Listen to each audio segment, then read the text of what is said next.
Mungkin ramai tak tahu yang Microsoft sebenarnya pernah buatkan software untuk Apple. Jom kita find out.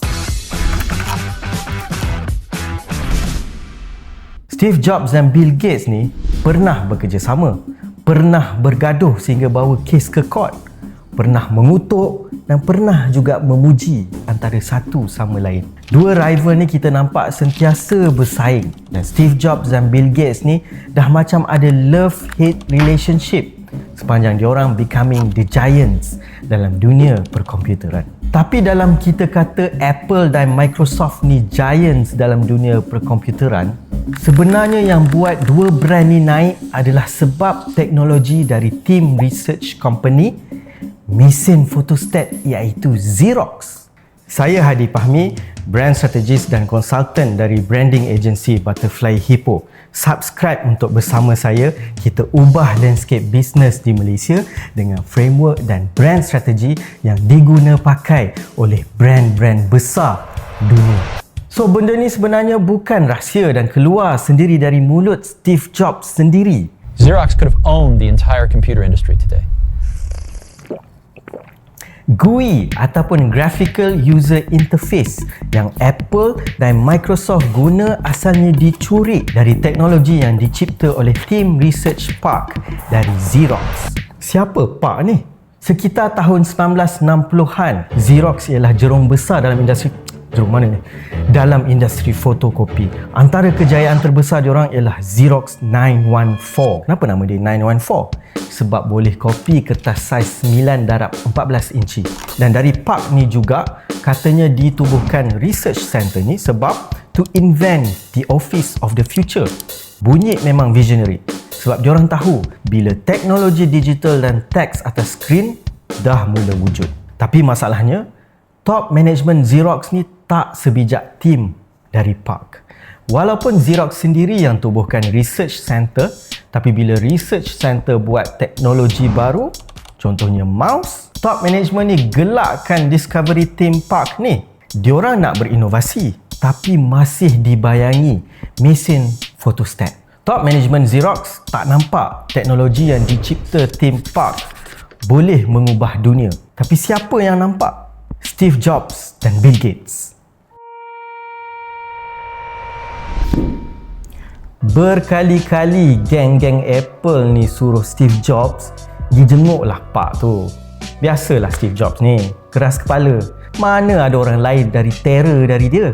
Akhirnya, dia pergi jugalah. Dan ada 3 benda yang geng Pak ni tunjuk. Tapi dari 3 tu, ada satu teknologi yang Pak ni tunjuk, Steve Jobs lepas tu memang dah tak tengok dah benda lain. Apa 3 benda tu?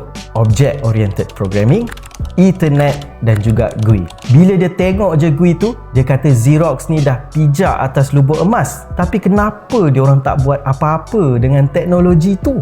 Orang bijak dia boleh hidu peluang.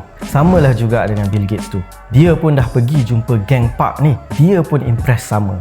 Sekitar tahun 1980-an, Microsoft tengah bekerjasama dengan Apple untuk develop the first third party software untuk Apple dalam Macintosh. Apple tak lepas peluang untuk rekrut geng-geng Park untuk join Apple. Yalah, majikan sendiri Xerox pun tak menghargai. So, kemungkinan Microsoft akan gunakan juga teknologi GUI ni dalam Microsoft. Tapi waktu tu Microsoft ni tengah buat job dengan Apple. So, apa yang Steve Jobs buat? Pada tahun 1981, dia sign agreement dengan Microsoft supaya Microsoft tak boleh keluarkan software yang menggunakan mouse, which is intipati kepada GUI ni. Agreement tu berakhir pada tahun 1983. Tapi lawyer Apple terlupa nak kira sekali kalau projek Macintosh ni delay. Tapi tarikh kontrak dengan Microsoft masih sama, iaitu tahun 1983. Projek Macintosh tu launch tahun 1984. Tapi Bill Gates ni buat kejutan launch Microsoft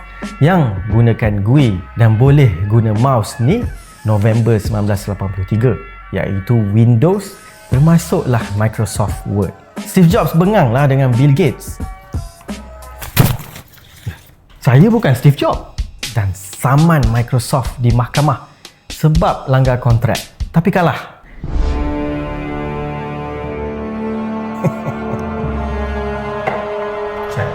silap Apple lah, project delay. Steve Jobs kata Bill Gates pencuri, tapi Bill Gates balas balik. I think it's more like we both had this rich neighbor named Xerox, and I broke into his house to steal the TV set and found out that you had already stolen it.